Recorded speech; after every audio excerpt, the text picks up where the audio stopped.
ইসলামের দ্বিতীয় খলিফা ওমর রাদিয়াল্লাহু আনহু, কি নাম চিনেন নি ওমর রে? হ্যাঁ, জিন্দেগিতে দেখেন নাই, নাম শুনেন নাই? দ্বিতীয় খলিফা হযরতে ওমর রাগী না নরম? কেমন রাগী! পুরি সুবহানাল্লাহ। এই রাগী মানুষটা একদিন ঘর থেকে বের হয়ে তাকায় দেখে একটা যুবক হাউমাউ করে রোডের মধ্যে কান্না করে। ওমর দৌড়ে যায়, যা বলে, যুবক তুমি কেন চোখের পানি ফেলায় কান্না করো? কেন তুমি কান্না করো? ওমর বের হয়ে দেখে কান্দে, যুবক হাউমাউ করে কান্দে। যুবক ইয়াং মানুষ কান্দে। হযরত ওমর তো বড় রাগী মানুষ, কিন্তু রাগী মানুষেরা দেখবেন মাঝে মাঝে মনটা বড় নরম হয়ে যায়। হ্যাঁ, যেই স্বামী বেশি রাগ করে ওই স্বামীর ভিতরে বেশি পরিমাণে মায়া। ও তারা সে আম্মা জান, যদিও মাঝে মাঝে আপনার স্বামী আপনার ধমক দেয়, যদিও রাগান্বিত হয়ে যায়, ক্রোধান্বিত হয়ে যায়, মনে রাখবেন গো মা, আপনার স্বামী আপনারে বড্ড পছন্দ করে, ভালোবাসে। আপনি এটা মনে করবেন না একবার ধমক দিলে আপনারে তাড়ায় দিল, এমন না। মাঝে মাঝে ধমক দিবে, আবার মাঝে মাঝে আদরও করবে, স্নেহের ডাকও দিয়ে দিবে। ও বান্দারা, দেখবেন যে এই মানুষগুলোর ভিতরে অনেক পরিমাণে রাগ এসে যায়, ওই মানুষটাও দেখবেন মাঝে মাঝে দয়ালু হয়ে চোখের পানি ফেলায় কান্না করে। হযরত ওমর তাকায়া দেখে রাস্তার মধ্যে হাউমাউ করে যুবকের কান্না, যুবক চোখের পানি ফেলায় ফেলায় কান্না করে। হযরত ওমরের যুবকের কান্না দেখে নিজের চোখ দিয়া পানি চলে আসলো। যুবকেরে বলে, যুবক রে, কেন তুমি চোখের পানি ফেলায় কান্না করো? বলে, আমি অনেক বড় পরিমাণে গুনাহ করে ফেললাম, এজন্য আমি কান্দি। আমার গুনাহের ভয়ে আমি চোখের পানি ফেলায় কান্না করি। এটা বলার পরে ওমর বলে, তুমি বলো না কি গুনাহ করলা, আমারে জানায়া দাও। যুবক ওমরের বলতে চায় না। হযরত ওমর চোখের পানি মুছতে মুছতে মুছতে আমার মায়ার নবীর সামনে রওনা। আমার নবীর সামনে যখন যায়, নবী তাকায়া দেখে হযরত ওমরের চোখের মধ্যে পানি দেখা যায়। নবী কয়, ওমর রে, জীবনে কোনোদিন তোমার চোখের মধ্যে আমি পানি দেখলাম না, কেন তুমি চোখের পানি ফেলায় কান্না করো? আমি নবীরে জানায়া দাও। হযরত ওমর বলে, নবী আমার, আমি ওই যুবক এটা দেখে আসলাম রাস্তার মধ্যে হাউমাউ করে কান্না করে, আর কান্না দেখে আমি নিজেও চোখের পানি ফেলায় ফেলায় কান্না করলাম। মায়ার নবী কয়, রে ওমর, যুবক কেন কান্না করে? নবী গো, যুবক আমারে বলে নাই কেন চোখের পানি ফেলায় কান্না করে, আমারে বলে না। মায়ার নবী কয়, ওমর যাও যাও, যুবকের দরবারে যাও, যুবকের দইরা আমি নবীর সামনে আইনা বসাইয়া দাও। হযরত ওমর গেলেন, যুবকের দইরা নবীর দরবারে আনলেন। যুবক কান্না করে। মায়ার নবী কয়, যুবক তুমি কেন চোখের পানি ফেলায়া কান্না করো? কয়, নবী আমার, আমি অনেক পরিমাণে বড় গুনাহ করলাম, এজন্য ওই গুনাহের ভয়ে আমি চোখের পানি ফেলায়া ফেলায়া কান্না করি। মায়ার নবী কয়, রে যুবক, তুমি এত পরিমাণ বড় গুনাহ করলা যার কারণে কান্না করো? কয়, অনেক পরিমাণে গুনাহ বড়। কয়, তোমার গুনাহ বড় নাকি আমার মাওলার আরশ বড়? কয়, আল্লাহ নবী গো, আমার গুনাহ বড় না, আমার গুনাহ বড়, আল্লাহর আরশটা আমার গুনার চাইতে বড় না। আমার মায়ার নবী কয়, যুবক, তোমার গুনাহ বড় নাকি আমার মাওলার কুরসিটা বড়? কয়, নবী গো, আমার গুনাহ বড়, আল্লাহ তাআলা যেই কুরসির মধ্যে বসে ওই কুরসিটা বড় না। তাহলে তুমি কি গুনাহ করলা? শিরকের গুনাহের মধ্যে লিপ্ত হলা কিনা, অথবা তুমি কোনো কুফরি করলা কিনা, অথবা কাউরে মেরে ফেললা কিনা? যুবক জানায়া দেয়, নবী আমার, আমি কাউরে মারি নাই, আমি কাউরে হত্যাও করি নাই গো নবী আমার, আমি কারো মনের মধ্যেও আঘাত দেই নাই গো পয়গম্বর। তবে আমি কি করেছি জানেন? আমি যখন কোনো লাশ কবরের মধ্যে দাফন করা হয়, আমি কবরটা খনন করে ওই কবর থেকে লাশের কাফনটা চুরি করে আইনা বাজারে নিয়ে যাই, এটা আমি বিক্রি করি, এটা আমার কন্টিনিউ ওয়ার্ক, আমি এভাবে জীবিকা নির্বাহ করি। একদিন আমি গত 4-5 দিন আগে একটা কবরের মধ্যে যখন যাই, মাটি সরে যখন কবরের মধ্যে আমি ঢুকে গেলাম, আমি ঢুকার পরে দেখি ওই কবরের মধ্যে একটা যুবতীর লাশ দেখা যায়। শয়তানের ধোঁকায় পড়ে গেলাম। আমি মনে মনে ভাবলাম কাফনটা চুরি করার পরে এই মহিলাটার সাথে জেনা করতে পারলে দুনিয়ার কেউ আমারে দেখবে না। আমি ওই কবরের মধ্যে ওই মহিলার লাশ থেকে কাফনটাকে বের করেছি। আমি কবরের মধ্যে ওই মহিলার সাথে জেনা করেছি। ও পয়গম্বর, জেনা করার পরে যখন আমি উঠবো, কাফনটা নিয়ে কবর থেকে যখন বের হয়ে আসবো, আমি যখন মাটি চাপা দিয়ে চলে আসবো, এমন একটা সময় যখন হয়ে গেল, কে যেন গায়েব থেকে আওয়াজ দেয়, একটা অদৃশ্য থেকে সাউন্ড আমি পেয়ে গেল। আমারে ডেকে বলে, রে যুবক, তোর কি ঘরের মধ্যে মাও নাই, তোর কি ঘরের মধ্যে বোনও নাই, তোর কি কেউ নাই যার জন্য বিন্দু মাত্র মায়াও তোর মনের মধ্যে নাই? আমার এলাকার লোকেরা, আমার মা বাবা পরিবার আমারে কষ্ট করে করে করে এই কবরের মধ্যে আমারে শুয়ে দিয়া গেল। এদের চোখের মধ্যে পানির অভাব নাই। এরা আমারে গোসল করাইয়া, জীবনের শেষ গোসল দিয়া কাফন পরাইয়া, এরপরে দাফন কাজ সম্পাদন করে এরা চলে গেল। ও যুবক রে, তুই আমার সাথে জেনার কাজের মধ্যে লিপ্ত হয়ে গেলা, আবার আমার অপবিত্র বানাইয়া যুবক তুই কোন দিকে রওনা হয়ে যাও? ওই নবীর দরবারে বলে, হুজুর আমি যখন উঠবো বাপ, আমারে বারবার ওই মহিলাটা আমারে বলতে লাগলো, মনে হয় এটা গায়েব থেকে আমি আওয়াজটা আমার কানের মধ্যে বেজে উঠলো মনে হয়। ওই মহিলা ডেকে বলে, ওরে যুবক, এই কবরের মধ্যে কি তোর আশা লাগবে না? একদিন এই কবরের মধ্যে তোর আশা লাগবে। ওদিন যদি তোর সাথে কেউ অন্যায় করে তোর কাফনটাকে চুরি কইরা নিয়ে যায়, ওদিন তো চোখের পানি ফেলে কান্না করলেও না হবে না। যুবক রে, কবরে কি আসবি না? একদিন কি তোর কবরের মধ্যে যাওয়া লাগবে না? হুজুর আমি এই কথা শোনার পরে এতদিন হয়ে গেল আমার পেটের মধ্যে আমি খাবার দিতে পারি না, আমি খাবারে বসতেও পারি না। কেন যেন মনে হয় মহিলাটা বারবার আমারে ডাক দেয়। একটা পর্যায়ে আমি যখন চিন্তা ভাবনা করলাম আমারও কবরের মধ্যে যাওয়া লাগবে, একদিন আমারও মরণ হবে, আমারও কবরের মধ্যে যাওয়া লাগবে, এই চিন্তা যখন আমার অন্তরে ঢুকলো, আমি মনে মনে ভাবলাম জীবনে আমি কাফন চুরি করার জন্য কবরের মধ্যে যাব না। আমি হাউমাউ করে চোখের পানি ফালা কান্না করতে লাগলো। আমার মায়ার নবী কয়, যুবক, একটা মানুষ কি এত পরিমাণে বড় গুনাহ করতে পারে? একটা কবরে গিয়াও ওই কবরে একটা মহিলার সাথে, লাশের সাথে জেনাও বুঝি মানুষ করতে পারে? এটা বলার পরে সঙ্গে সঙ্গে যুবকের আর বুঝতে বাকি নাই। আমার মায়ার নবীও বলে, আমার এই গুনাহটা অনেক পরিমাণে বড় গুনাহ। ওই আল্লাহর বান্দা দৌড়াইয়া পাহাড়ের চূড়ার মধ্যে গিয়া দাঁড়ায় গেল। পাহাড়ের চূড়ায় দাঁড়াইয়া আমার আল্লাহকে বারবার ডাক দেয়, ও দয়ার মালিক, তুমি আমার রব, আমি তোমার গোলাম রে আল্লাহ। আমি অন্যায় করতে পারি, আমি গুনাহ করতে পারি, তুমি আমারে মাফ করে দিতে পারো। তুমি ছাড়া কেউ আমারে ক্ষমা করতে পারে না, তুমি ছাড়া কেউ আমারে মাফ করতে পারে না। ওই যুবকটা পাহাড়ের চূড়ায় দাঁড়ায় আমার রবের দরবারে আবদার জানায়। সমস্ত ইস্তিগফারের একটা লিডার আছে, ওই লিডারের নাম হলো সাইয়্যিদুল ইস্তিগফার। আল্লাহুম্মা আনতা রাব্বি লা ইলাহা إلا أنت خلقتني وأنا عبدك وأنا على عهدك ووعدك ما استطعت أعوذ بك من شر ما صنعت أبوء لك بنعمتك علي وأبوء لك بذنبي فاغفر لي فإنه لا يغفر الذنوب إلا أنت। এই সাইয়্যিদুল ইস্তিগফারটা ওই যুবক পাহাড়ের চূড়ার মধ্যে দাঁড়ায়া বারবার কান্দে, আল্লাহকে ডেকে বলে, রে মালিক, দুনিয়ার সব মানুষ আমারে ফিরাইয়া দিলেও তুমি আমারে ফিরাইয়া দিতে পারো না। আমি গুনাহ করেছি, আমি অন্যায় লাইনে অগ্রগামী হয়ে গেলাম। আল্লাহ গো, তুমি চাইলেই তো আমার গুনাহগুলোকে মাফ করে দিতে পারো। একটানা 40 দিন আল্লাহর ওই বান্দা পাহাড়ের চূড়ার মধ্যে দাঁড়ায়া রবের দরবারে কান্দে। আল্লাহর কাছে ওই কান্নাটা বড্ড পছন্দ হয়ে যায়। আল্লাহ কয়, জিবরাইল, নবীর দরবারে তুমি চলে যাও, আমার নবীরে 2টা প্রশ্ন করবা, এরপরে ওই ব্যক্তির ক্ষমার ব্যাপারে জানায়া দিবা। জিবরাইল নবীর দরবারে আসলেন, আয়েশা বলে, ও পয়গম্বর, এই বিশাল আসমান জমিনের মালিক কে? আমার নবী জানায়া দিলেন, আল্লাহ। কে? আল্লাহ।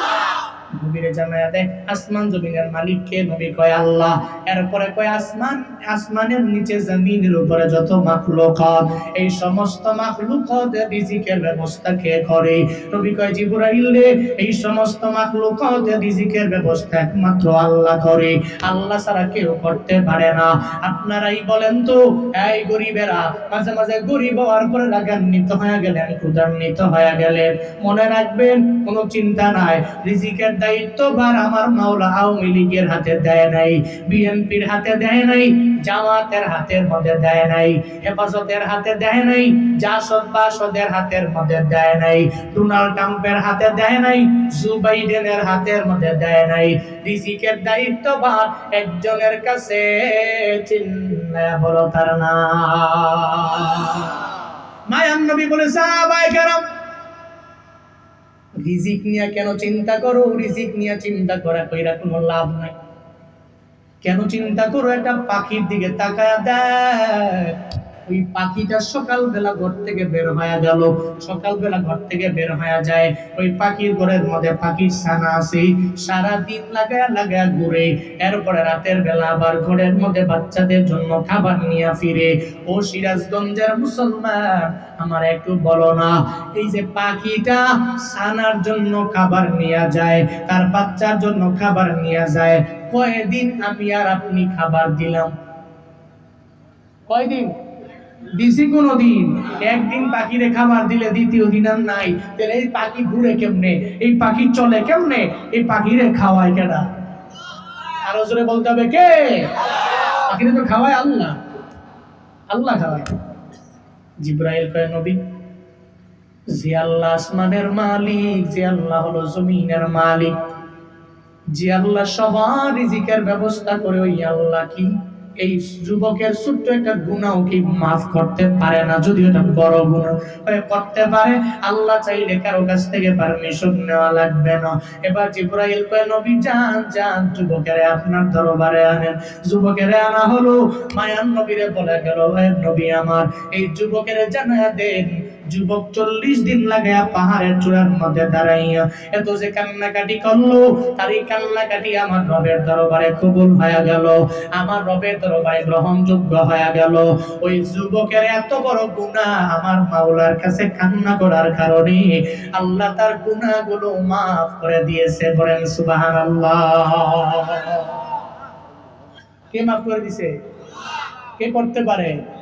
ইয়া ইলাহি तो मेरा गफ्फार है, या इलाही तो मेरा सत्तार है, या इलाही तो मेरा माबूद है, या इलाही तो मेरा माशूक है, या इलाही तो मेरा हन्नान है, या इलाही तो मेरा मन्नान है। তাওবা করলে কে মাফ করে? কে মাফ করে? আজকে থেকে নিয়ত করেন, ডেইলি 100 বার না পারলেও, 50 বার না পারলেও, 20 বার না পারলেও, অন্তত পক্ষে 5 থেকে 10 বার রবের দরবারে তওবা করুন। পারবো তো ইনশাআল্লাহ। যদি জিন্দেগিতে গুনাহ থাকে তাহলে পারবেন, গুনাহ না থাকলে দরকার। আল্লাহ আমাদের সবাইকে তাওবা করার তৌফিক দান করেন। জোরে বলেন আমিন। নবীজিকে আল্লাহ পাক জানায়া দিলেন, নবী আপনার বোঝাগুলো আমি আল্লাহ সরাইয়া দিলাম, সব বোঝা আমি আল্লাহ আপনার থেকে সরাইয়া দিলাম। নবী আমার, আপনার পিঠটাকে আমি আল্লাহ পরিপূর্ণ মুক্ত বানাইলাম, যেই বুঝার ভারে আপনার পৃষ্ঠদেশ পর্যন্ত নুয়ে পড়ল।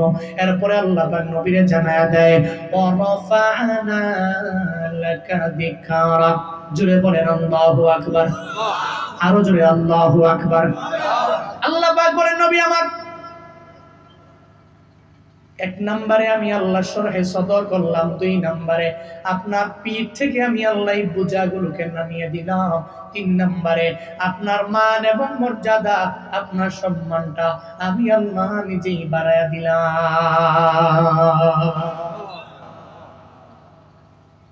আল্লাহ পাক বলেন, নবী আমার কালেমার মধ্যে আমি রবের নামের পরে আপনার নাম আছে না নাই? আছে না নাই?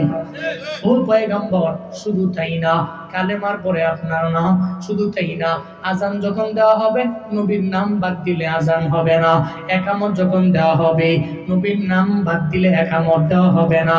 শুধু তাই না রে বাবা, এই যে খতিব সাহেবেরা জুমার মধ্যে খুতবা দেয়, ওই জায়গার মধ্যে নবীর নাম আছে না নাই? আছে না নাই? আল্লাহ কয় নবী আমার ওয়ারাফা'না লাকা যিকরাক, আমি আল্লাহ আপনার সম্মানটা বাড়ায়া দিলাম, আপনাকে আমি আল্লাহ স্মরণ করলাম সব জায়গার মধ্যে, আপনার মর্যাদা, আপনার মান, আপনার শরফ, আপনার করম সব কিছু আমি আল্লাহ বাড়ায়া দিলাম। শুধু তাই না, আপনার লালা মুবারকের মধ্যে এত পরিমাণে আমি পাওয়ার দিয়া দিলাম, এই লালা মুবারকের মধ্যে এত পরিমাণে শক্তি আমি আল্লাহ দিলাম। এই লালা মুবারকে কত পরিমাণে পাওয়ার জানেন রে বাবা? মনোযোগের কান লাগায় শুইনো রে বাপ। খন্দকের যুদ্ধে রাহমাতুল লিল আলামিন যখন চলে গেলেন, ওই খন্দকের যুদ্ধে নবী নিজে কাজের মধ্যে নামলেন। খন্দকের যুদ্ধে খাল খনন করার কাজে 1500 জন সাহাবার সঙ্গে আমার নবী আছে। নবী নিজেও খাল খনন করার জন্য পাহাড় থেকে এই পাথরগুলোকে উঠে উঠে খনন করতে লাগলেন। একটা পর্যায়ে 1500 জন সাহাবা ক্ষুধার্ত হয়ে পড়লেন। আমার মায়ার নবীও ক্ষুধার্ত হয়ে পড়লেন। আমার মায়ার নবী ক্ষুধার যন্ত্রণায় পেটের মধ্যে পাথর পর্যন্ত বেঁধে ফেললেন। হযরতে জাবের তাকায়া দেখে আমার মায়ার নবী যখন পাথর উঠানোর জন্য খালের মধ্যে নামে, খাল খনন করার জন্য, এমন একটা পর্যায়ে পাথর উঠাইতে যায় আমার নবী সোজা হয়ে দাঁড়ায় না, কেন যেন বাঁকা হয়ে যায়। হযরতে জাবের এটা দেখার পরে চিন্তায় পড়ে গেল। হযরতে জাবের দৌড়ে যায় আমার মায়ার নবীর দরবারে গিয়া বলে, পয়গম্বর আমার, আপনি কেন বারবার বাঁকা হয়ে থাকেন, কেন আপনি সোজা হন না? আমার মায়ার নবী ডেকে বলে, আরে জাবির, আমি নবীর পেটের মধ্যে খাবার নাই, কতদিন হয়ে গেল পেটের মধ্যে খাবার দিতে পারি না, যার কারণে আমি পেটের মধ্যে পেটের ক্ষুধায় পাথর বাঁধলাম, আমি সোজা হয়ে দাঁড়াইতে পারি না। এখন একটা হালাত হয়ে গেল, সোজা হয়ে দাঁড়াইলে এই পাথরটা পড়ে যাবে, আমার পেটের ক্ষুধার যন্ত্রণা বেড়ে যাবে, এই কারণে আমি পেটের মধ্যে পাথর বাইন্দা আমি বাঁকা হয়ে কাজের জন্য আমি মগ্ন হয়ে গেল। হযরতে জাবের কান্না করে, আমার মায়ার নবীর এই কথা শোনার পরে জাবেরের চোখ দিয়া পানি পড়ে। হযরতে জাবের ডেকে বলে, ও পয়গম্বর, আমি একটু বাড়িতে যাব, আমারে পারমিশন দিয়া দেন, আমারে অনুমতি দিয়া দেন। হযরতে জাবের যখন বাড়ির মধ্যে চলে যায়, যায় কয়, বিবি সাহেবা, ঘরের মধ্যে খাবার আছে নি? আমি জাবের রে বলো না, কয় বিবি স্বামী গো, ঘরের মধ্যে 4 জনের খাবার আছে, 4 জন খেতে পারবে। যখন এই কথা বললো, সঙ্গে সঙ্গে জাবের বিবিরে জানায় দেয়, বিবি আমার, নবী যদি না খাইয়া পেটের মধ্যে পাথর বান্ধি, আমার ঘরে যদি খাবার থাকে, তাহলে জীবনেও কোনোদিন আমার আল্লাহ আমার প্রতি রাজি হবে না, আল্লাহ আমার প্রতি রাগান্বিত হবে। তুমি 4 জনের খাবারটাকে আমার নবীর জন্য রেডি করে দাও।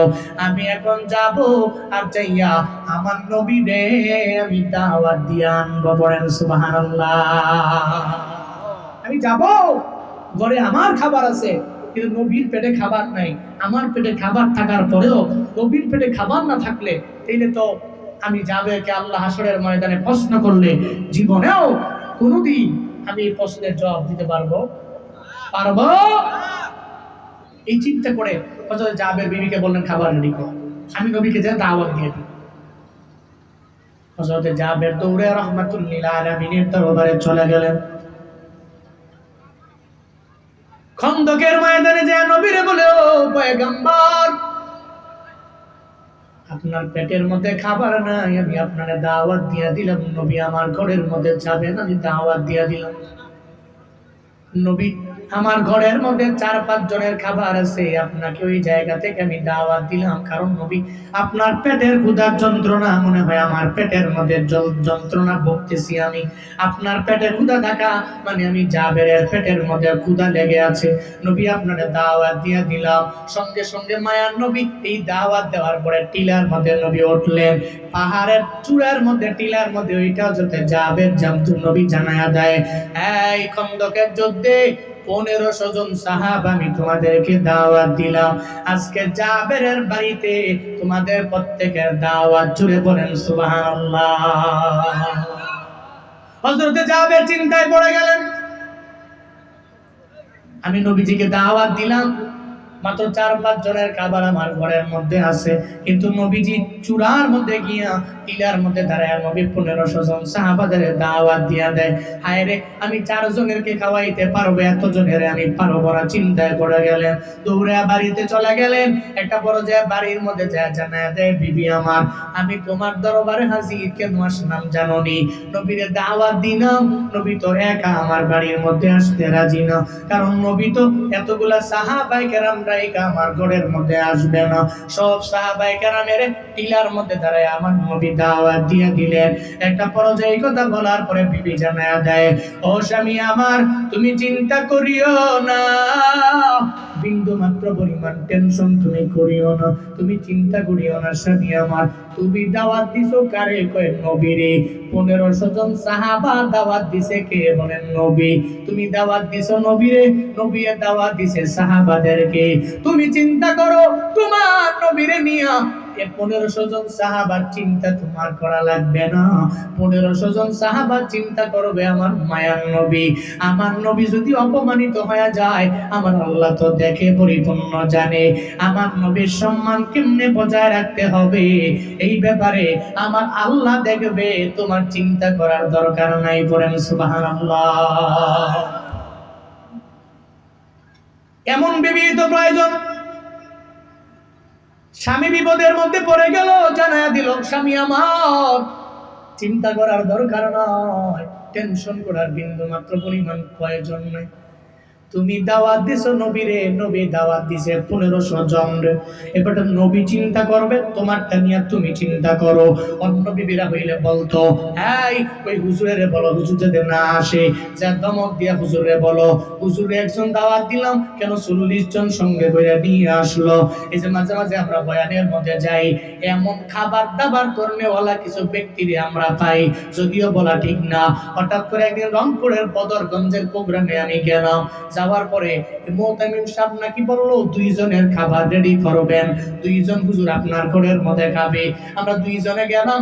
2 জনে যাওয়ার পরে সঙ্গে আর একজন বাড়তি, ওই এলাকার একজন লোক, আমার শুভাকাঙ্ক্ষী, এই 3 জনের নিয়ে গেলাম। একটা পর্যায়ে হুজুরকে নাকি যে গালিগালাজ করলো। আমি 2 জনের খাবার পাঠাইলাম, কেন 3 জন আসলো? কি কয়? 2 জনের খাবার পাঠাইলাম, 3 জন কেন আসলো? এর মানে বোঝা গেল এমন কিছু ব্যক্তিও আছে না নাই, এর বউ মনে এর এমন ঠেলা দিছে, খাবার নাই ঘরের মধ্যে, 2 জনের জায়গায় 3 জন হয়েছে কেন? কিন্তু বিবি যদি হযরতে জাবেরের বিবির মতো হয়, বলতেছে চিন্তা করেন কেন, চিন্তা করেন কেন, টেনশন কেন? দাওয়াত দিছেন আপনি নবীরে, নবী দাওয়াত দিছে তাদের সাহাবাদের, নবীর সাহাবাদেরকে। চিন্তা তো আপনার নবীকে নিয়া, সাহাবীদের চিন্তা নবী করবে। ও তারাশের যুবক, এমন একটা বিবি তুমি ঘরের মধ্যে আনতে পারলে জীবন সুন্দর হয়ে যাবে। একবার দাম্পত্য জীবনটা আবার মাওলা এত পরিমাণে সুখময় বানায়া দিন। এমন বিবি ঘরে আইনো না, যে বিবি সারা রাত লাগায়া ছবি দেখে, সিনেমা দেখে, নাটক দেখে। বাংলাদেশের এমন কোন নায়ক নাই যে নায়কের নাম জানে না, সব নায়িকার নাম জানে। রাতের বেলা ঘুমায় না, আর 2টা-3টা পর্যন্ত একসাথে বৈশা সিনেমা ছবি দেখে। এমন একটা বিবি যদি ঘরের মধ্যে আনো, সেই বিবি কোরআন পড়তে পারে না, তিলাওয়াত করতে জানে না, জানলেও বছরে একবার কোরআন ধরে না।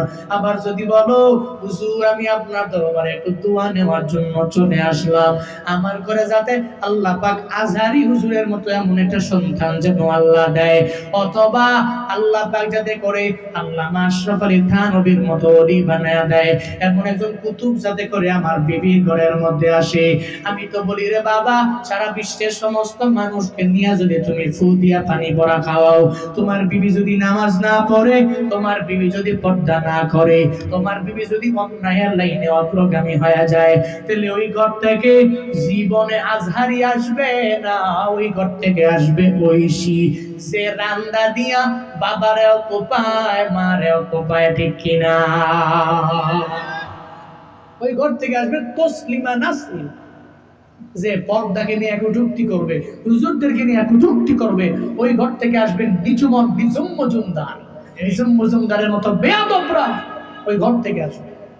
ভালো মানুষ আশা করা যাবে না তো, কারণ এমন বিবি আনলেন, বিবি তো সারাদিন খালি মোবাইলের সাথে সংযোগ, সারাদিন টিভির সাথে সংযোগ, সারাদিন শুধু টিভি, সিনেমা, নাটক, নায়িকা নায়ক, যত গায়ক গায়িকা এগো গান শোনে, নাটক দেখে। এই বিবি কেমনে, বিবির গর্বের মধ্যে কেমনে সন্তানটা ভালো হবে? এ মিয়া, আমরাই তো শেষ জেনারেশন। আমার কাছে মনে হয় আমরাই শেষ জেনারেশন যাদের আব্বা এবং আম্মারা টাচ ফোন ভালো করে কেমনে টিপা লাগে এটা বুঝেও না, টাচ ফোন কেমনে ফোন দেওয়া লাগে এটাও বুঝে না। তুই পারলে একটু ফোন দিয়া দেখ, কথা কি ঠিক কিনা? আমার কাছে মনে হয় আমার জেনারেশন থেকে নিয়ে পরবর্তী যে জেনারেশন আসবে, এই জেনারেশনের প্রত্যেকটা এদের আব্বা আম্মা বলেন সারা দিন রাত খালি মোবাইল চালায়, আর স্বামীও মোবাইল চালায়, বিবিও মোবাইল চালায়। আবার কয় হুজুর ছেলেটা খালি মোবাইল ছাড়া খাইতে চায় না, ছেলেটা মোবাইল ছাড়া খাইতে বসতে চায় না, প্লেটেও বসে না, তার একটা লোকমাও দেওয়া যায় না। কেমনে?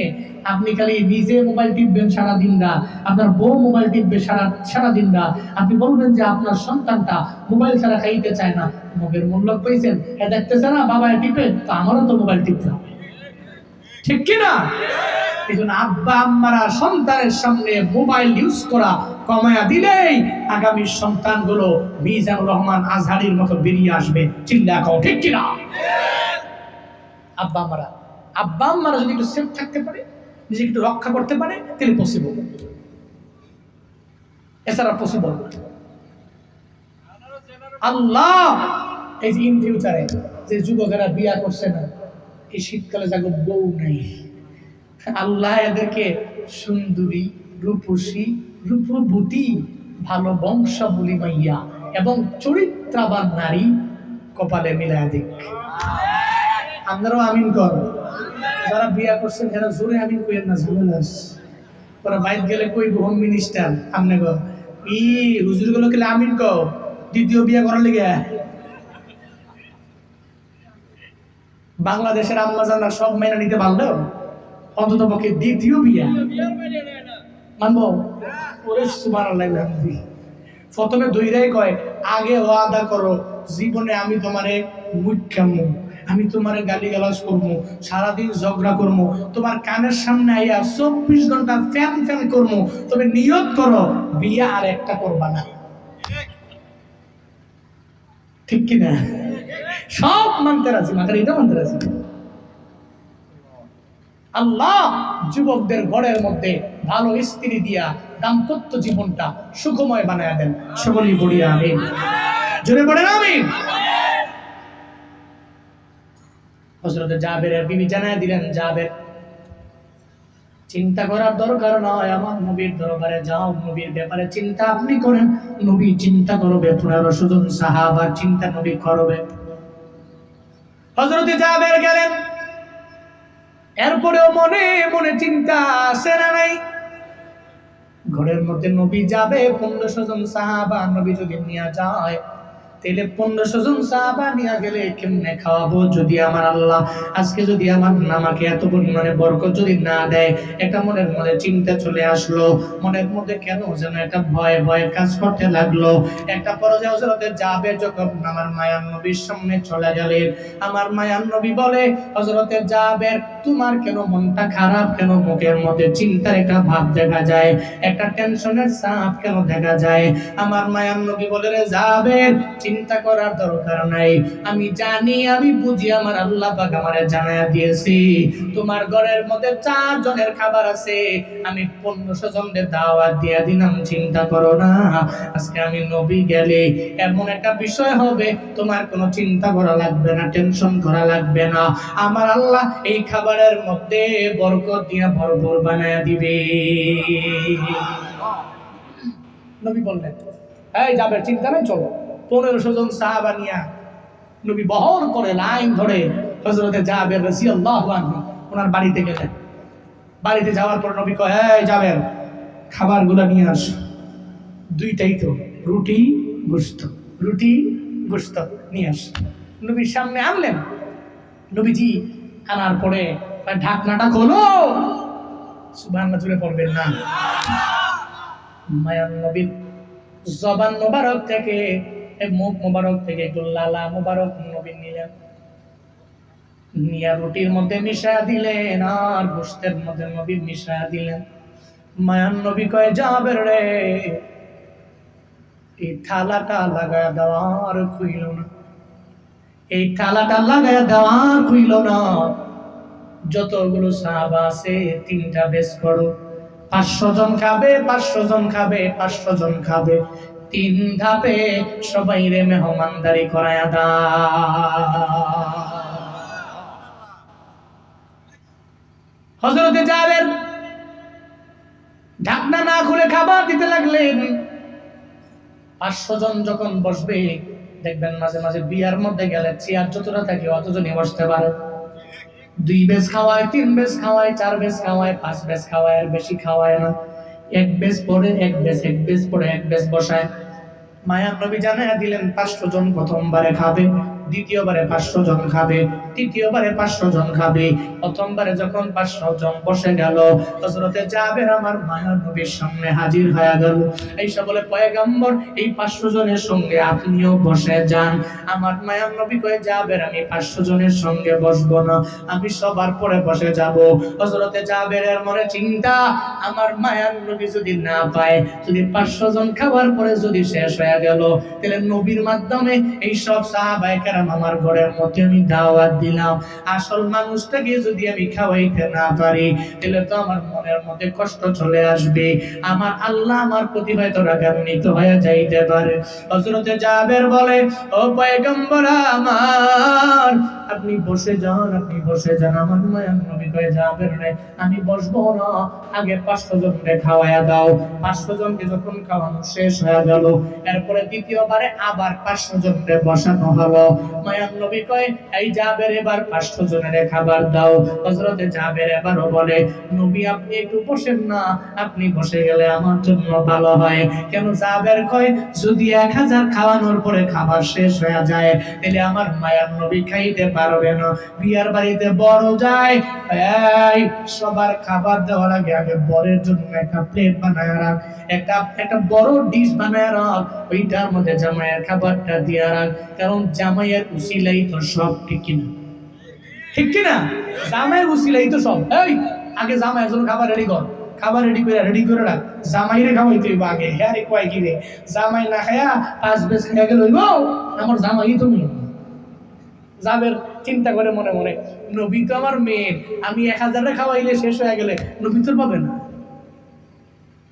মায়ার নবী ডেকে বলে, জাবের, চিন্তা করার দরকার নাই। জাবের রে, 1000 জন খাওয়ানোর পরে আবার 500 জনকে বসাও। আবার যখন 500 জনকে বসানো হলো, হযরত জাবের রাদিয়াল্লাহু আনহু আবার 500 জনকে খাওয়াইলেন। টানা 1500 যখন খাওয়ানো শেষ হয়ে গেল, এবার হযরতে জাবের মনে মনে চিন্তা ভাবনা করে, আইরে তাকায়া দেখি খাবার আছে কি নাই। এটা দেখতে যায় যখন ওই তরকারির মানে গোশতের পাতিলাটার থেকে যেই ভরাটা আছে, ঢাকনাটা আছে, যখন তিনি উঠায়া ফেলার পরে আমার মায়ার নবী জানতে পেরে জানায়া দেয়, এই জাবের, তুমি কেন ঢাকনাটা উঠায়া ফেললা? যদি তুমি আজকে ঢাকনা না উঠাইতা, এই মদিনার শুধুমাত্র আমার 1500 সাহাবায়ে কেরাম শুধু না, 2000ও না, 3000, 5000 না, এই মদিনার সব মানুষেরাও যদি এসে তোমার ঘরের মধ্যে মেহমান হয়ে যাইতো, খাবার খাইয়া পেট ভরে বাড়িতে যাইতে পারত, এরপরেও বিন্দু থেকে বিন্দু মাত্র পরিমাণ তোমার পাতিনা থেকে কমতো না।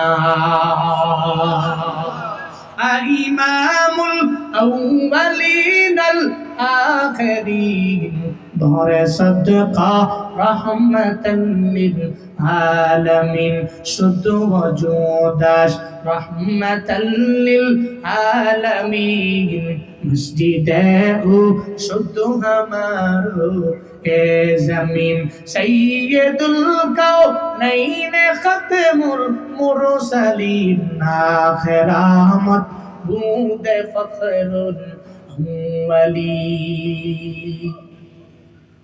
মায়ার নবী ডেকে বলে, যাবে দুনিয়ার মধ্যে মদিনার সব মানুষ যদি তোমার ঘরের মধ্যে আসে, এরা যদি আইসা মেহমান হয়ে যায়, খাইতে থাকবে খাইতে থাকবে খাইতে থাকবে, এরপরেও পাতিল থেকে খাবার কমতি হবে না। এরপরে মায়া নবী কয় এবার আমারে দাও, তোমরা সবাই মিলা খাইতে বসো। দেখা গেল ওই খাবারটাই অবশিষ্ট রয়ে গেল, যেই খাবারটা ছিল, আর বাকিটা হলো আমার নবীর লালা মুবারকের পাওয়া। ও সিরাজগঞ্জের মুসলমানেরা, আল্লাহ পাক যেই নবীর ব্যাপারে জানায়া দিলেন, নবী আপনার চিন্তা করার দরকার নাই।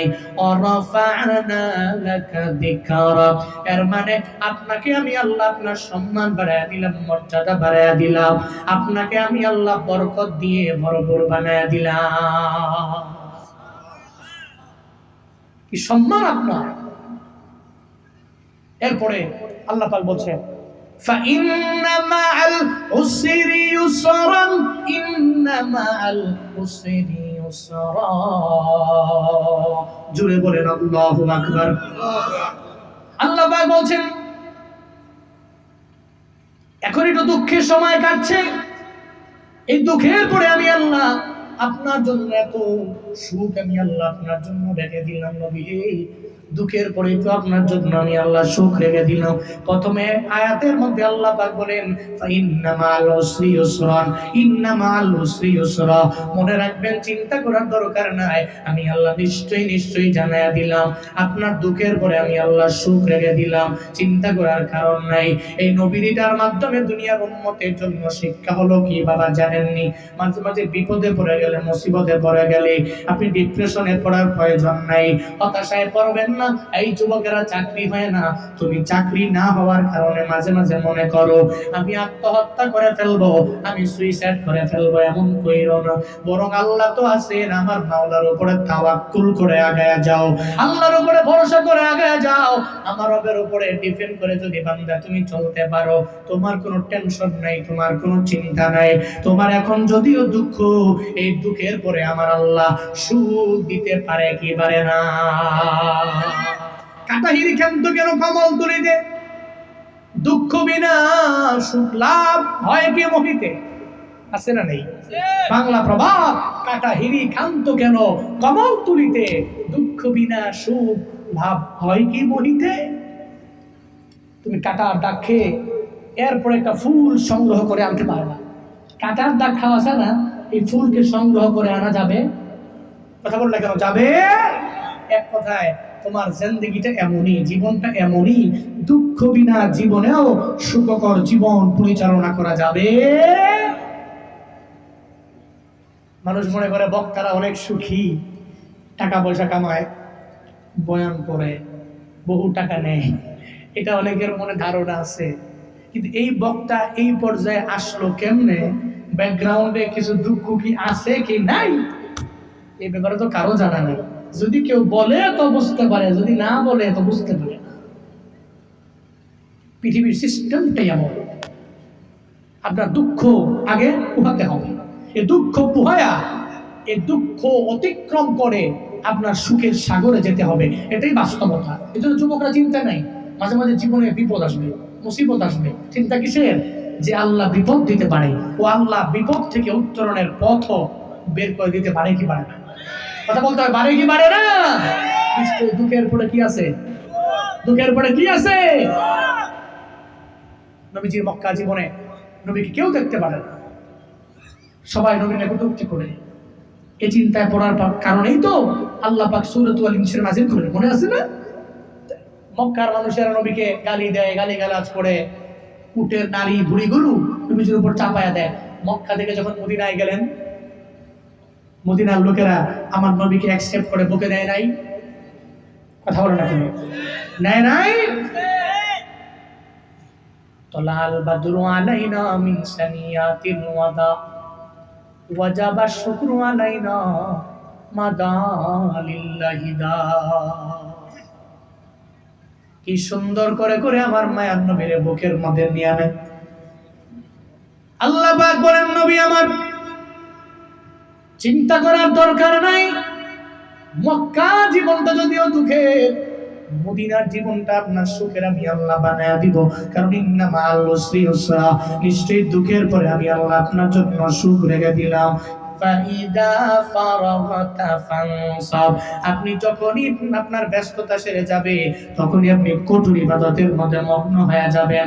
এর মানে দুনিয়া বিলাইনের ব্যস্ততা সেরে গেলেই আপনি ইবাদতের মধ্যে মগ্ন হয়ে যাবেন।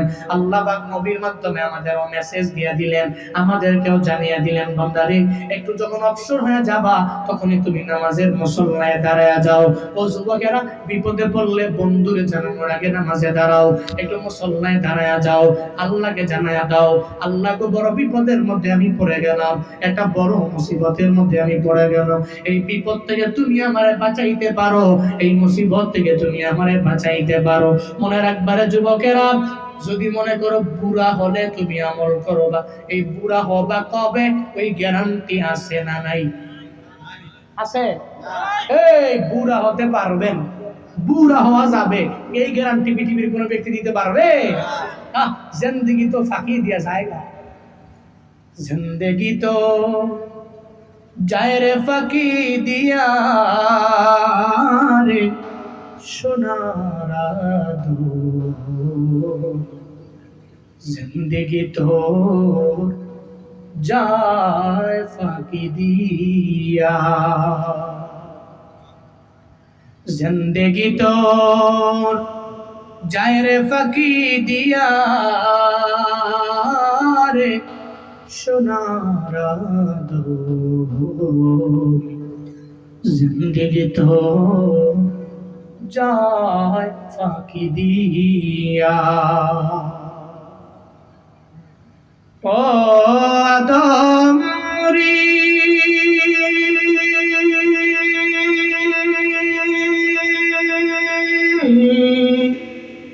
পাক ধরিয়া গেছে দাড়ি, দন্ত আছে গোটা চারি,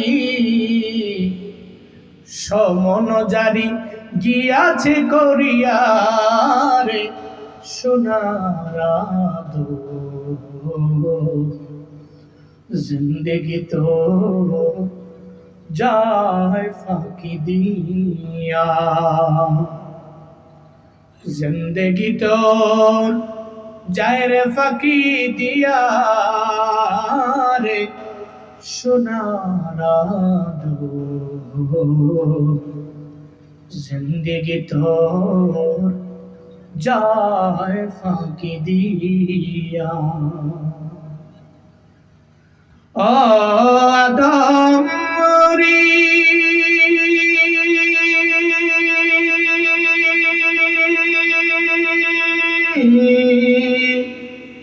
কামিনীর ওই কুলেতে কাল ঘুমেতে রইলি তুই, সারা নিশি কাটাইলি তুই ঘুমাইয়া ঘুমাইয়া। ও আদম রে,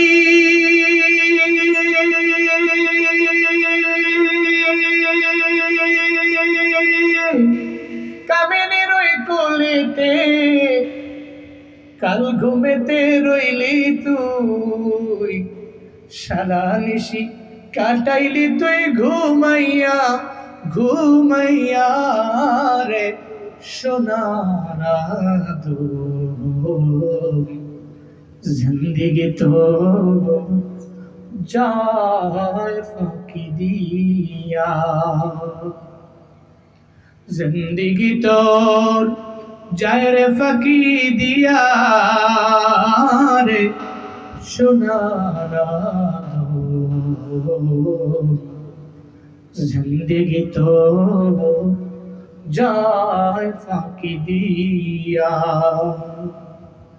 জিন্দেগি তো যায় রে ফাঁকি দিয়া রে সোনার আদু,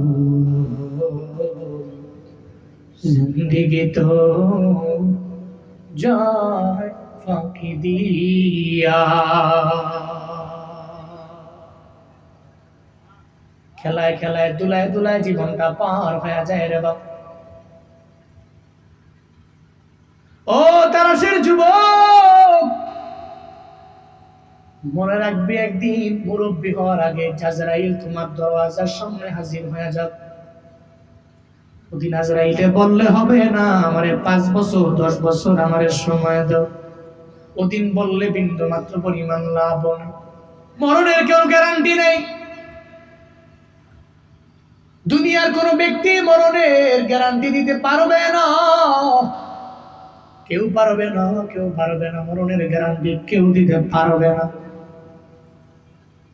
যে ঢাকা মাওয়ার অ্যাক্সিডেন্টটা তোমরা ফেসবুকের মধ্যে দেখলা, এটা বাইকের মধ্যে রওনা হয়ে গেল, কোথায় যেন যাবে এরা, টুল দেওয়ার জন্য। যখন বাইকের মধ্যে টুল দিবে, ছোট্ট একটা বাচ্চা আছে মাত্র 6 বছর বয়সী, বাচ্চাটা বাইকের মধ্যে বাবার সঙ্গে বসা, বিবিও বাইকের পেছনে বসা। বাচ্চাটা কয়, বাবা আজকে টুলটা আমি আমার হাতের মাধ্যমে দিব। কয়, বাবার অসুবিধা নাই, হাতের মধ্যে তোমার দিয়ে দিলাম, তুমি টুল দিবা, কোনো অসুবিধা নাই। যখন বাচ্চাটার হাতের মধ্যে টুলের টাকাটা দেওয়া হলো, বাচ্চাটা টুলের টাকাটা দিতেও পর্যন্ত পারলো না। একটা বাস আইসা এই বাইকের এত পরিমাণে জোরে মাইরা দিল, ওই বাইকারটা চোখের বাড়ি ফালায়া ফালায়া সাংবাদিকদেরকে বলে, আমার বাচ্চাটার 6 বছর বয়স, আমি তারে বললাম বাবারে টুলটা তুই দাও, যেহেতু তুই আবদার করলা, রিকোয়েস্ট করলা, তোর টাকাটা তুই আজকে দাও, টুলের টাকাটা তুই দাও। ওই বাচ্চাটা বাসের নিচে পড়ে অর্ধেকটা টুকরা হয়ে গেল, এমনকি বিবিটাও দুনিয়া থেকে বিদায় নিয়ে চলে গেল। শুধুমাত্র বাইকারটাকে আমার আল্লাহ দুনিয়ার মধ্যে বাঁচায় রাখলো।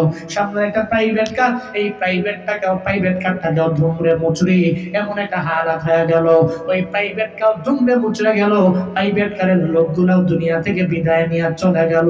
এই যে দুনিয়ার জিন্দেগি, এই জিন্দেগি দেখার পরেও বান্দা, তোমার কি মনে হয় না যে আমারও দুনিয়া থেকে বিদায় নিয়ে চলে যাওয়া লাগবে, আমি দুনিয়ার মধ্যে থাকতে পারবো না? এই নিয়ত করে আগায়া যাও, যখনই ফ্রি সময় পাবা নামাজের মুসল্লায় দাঁড়াও, একটু মুনাজাত হয়ে রবের দরবারে আবদার জানাও, আল্লাহ গো আমারে তুমি এটা দিও, ওটা দিও, ওটা দিও, অ্যাক্সিডেন্টে ফেলায়া তুমি মাইরো না।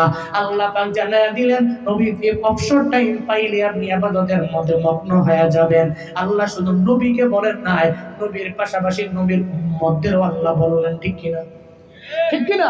শুধু নবীরই বলছেন এমন না, নবীর উম্মতদেরকে বলেন, ফাইদা ফারাগতা ফানসাব, একটু বিপদ থেকে, মানে তোমার কাছ থেকে তুমি দূরে সরে গেলা, ফারেগ হলা, হইয়াই ফানসাব, তুমি মন দিয়া ইবাদতের মধ্যে মগ্ন হয়ে যাও। শুধু কি তাই, ওয়া ইলা রাব্বিকা ফারগাব, এক কথায় তুমি তোমার রবের দিকেই মনোনিবেশ করো, রবের দিকেই দৌড়াও। মানে রব তোমারে কি আমল করলে জান্নাত দিবে, তুমি এভাবেই রবের দিকে দৌড়ে যাও। আল্লাহ যে নবীরে বলছেন, নবীর মাধ্যমে আল্লাহ উম্মতকে জানিয়ে দিয়েছেন। আসুন না সূরা আল ইনশিরাহ থেকে এই শিক্ষাগুলো নিয়ে বাড়িতে যায়। আল্লাহ নবীকে দাম বাড়াইছেন, সম্মান বাড়াইছেন, নবীর ইজ্জত বাড়াইছেন, নবীর শরফ করম আল্লাহ পাক বাড়াইছেন। আল্লাহ নবীর শরীরে সদর করেছেন, সুখকে সদর করেছেন। আল্লাহ পাক নবীর ভিতর থেকে রক্তপিণ্ডগুলোকে বের করে দিয়েছেন, যেগুলো ময়লা আমাদের ভিতর থেকে দেয় নাই। 1 নাম্বার শিক্ষা হলো, এর মানে বোঝা গেল জিন্দেগিতে চলার পথে আমার আপনার সবার গুনাহ হবে।